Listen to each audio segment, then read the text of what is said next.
Betrayal on speakerphone. The phone's tinny ring sliced through the silence of the car, a blade of sound that made my heart lurch. I glanced at the dashboard screen, Clara calling, and my thumb hovered over the accept button. It was late, the kind of late where the world feels too still, the highway stretching empty under a bruised sky. I pressed the button, and her voice erupted, sharp and raw, like she'd been crying for hours. "We're done, Ethan. Forever." The words weren't just spoken. They were spat, venomous, and worse, on speakerphone, filling the car with their weight. I froze, my hands tightening on the wheel, the road blurring as her voice cracked again. "Don't call me. Don't come home." Then a click. Silence. My pulse roared in my ears, louder than the engine's hum. I replayed her words, each syllable a splinter under my skin. Done. Forever. Clara wasn't one for theatrics. She was steady, deliberate, the one who balanced my chaos.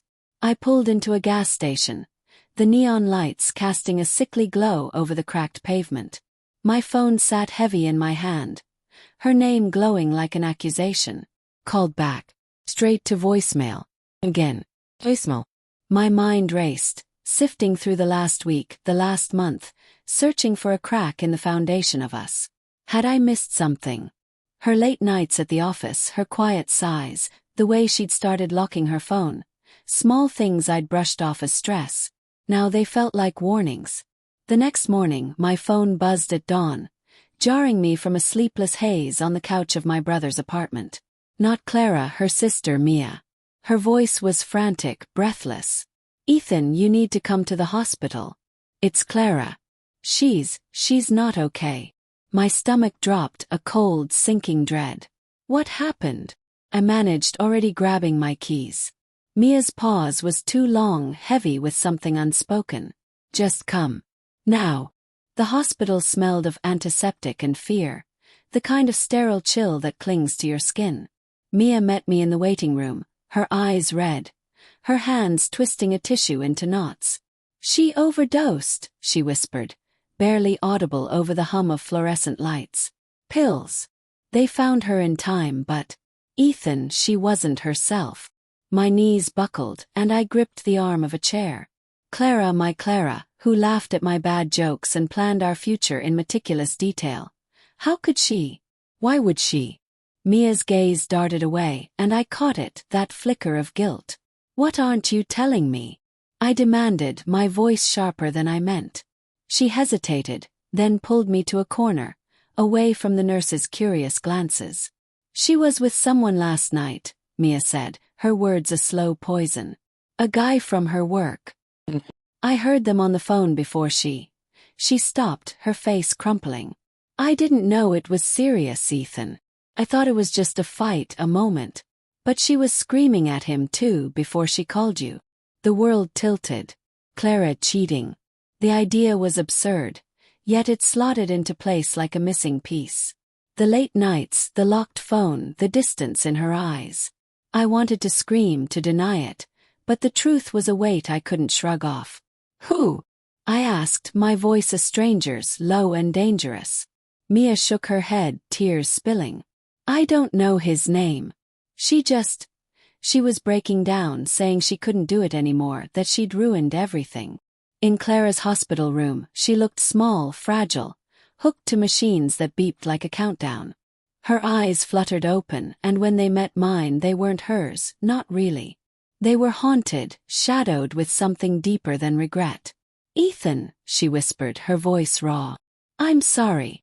I wanted to hold her, to shake her, to demand answers, but all I could do was stand there, my heart a battlefield of love and rage. "Why?"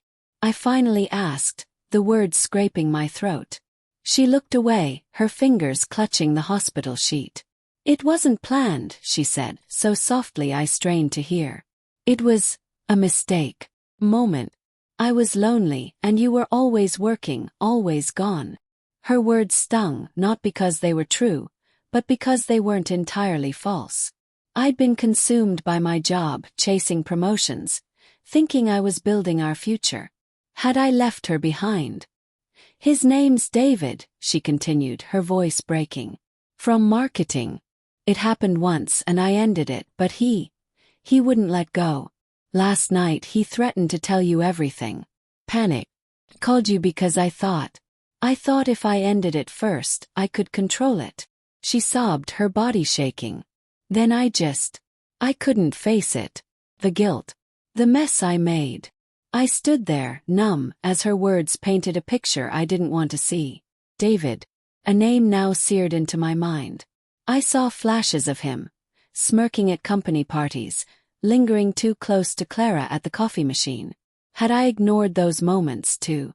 My anger flared not just at her but at myself. How had I been so blind? But there was more. Mia had slipped me a detail before I entered the room.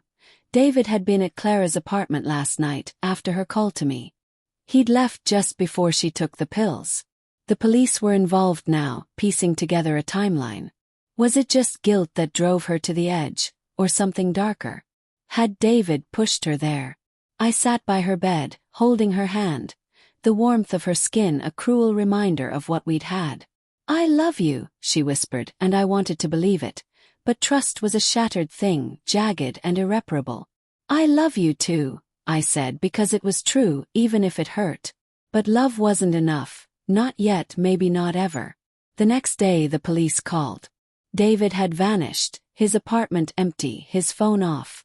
They found texts on Clara's phone, ones she hadn't shown me. Threats, manipulations, a twisted obsession. "Tell Ethan and you'll lose everything," one read. My blood ran cold. Clara hadn't just betrayed me. She'd been trapped, cornered by a man who'd preyed on her moment of weakness. The pills weren't just guilt, they were escape. I looked at Clara, sleeping now, her face pale but peaceful. Anger still burned, but so did pity, love, and a gnawing question. Could we rebuild from this? The betrayal was real, but so was her pain. And David, wherever he was, hadn't just broken her. He'd broken us. The phone rang again as I stepped into the hospital corridor. An unknown number. I answered, my heart pounding.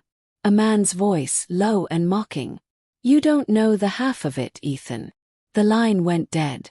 I stood frozen, the hospital's sterile hum fading as dread coiled in my gut. This wasn't over. Not by a long shot.